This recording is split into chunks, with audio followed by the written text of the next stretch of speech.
बहुत सी पेशेंट्स आगे कहती हैं डॉक्टर साहब बेबी पैदा हो गया, लेकिन बेबी पैदा होने के बाद पेट उतने का उतना ही है, वो ढोल वैसे ही है, लगता ही नहीं है कि बच्चा पैदा हो गया। सब पूछते हैं कुछ है क्या, तो बड़ी एम्बेरसमेंट होती है। कुछ नुस्खा बताएं कि ये बेली पहले की तरह जाके बिल्कुल साथ लग जाए और ये जो ढोल सा बाहर बना हुआ है ये खत्म हो जाए। तो पहले मैं यही कहूंगी मेरी प्यारी बहनों, इस पेट को बाहर निकलने में 9 माह लगे हैं तो 9 माह दें इसको वापस जाने के लिए।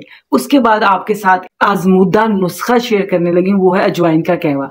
अजवाइन का कहवा बनाने का तरीका यह है कि आपने अजवाइन लेनी है 1 चम्मच 2 कप पानी में डाल के 1 टेबलस्पून उसको पका लें। 2 कप से जब वो 1 कप रह जाए उसमें थोड़ा सा गुड़ डालिए, आधा कप रात को लीजिए, आधा कप सोते वक्त लीजिए, आधा कप निहार मुंह लीजिए। तो आप देखेंगे विद इन 6 मंथ आपका बेली बिल्कुल साफ लग जाएगा। उसके साथ आपने एक और काम करना है कि आपने 3 लीटर वाली पानी की बोतल के अंदर आपने 3 लीटर आपके लिए पानी बहुत जरूरी है प्रेगनेंसी के बाद, तो आपने 1 लीटर में 2 पिंच अजवाइन रात को डाल देनी है, सारी रात वो सो को और सुबह वो सारा दिन पानी पीना है। ये पानी आप 6 मंथ तक ले लें तो इंशाल्लाह आपका टमी पहले की तरह साथ लग जाएगा और आप पहले की तरह हसीन हो जाएंगी।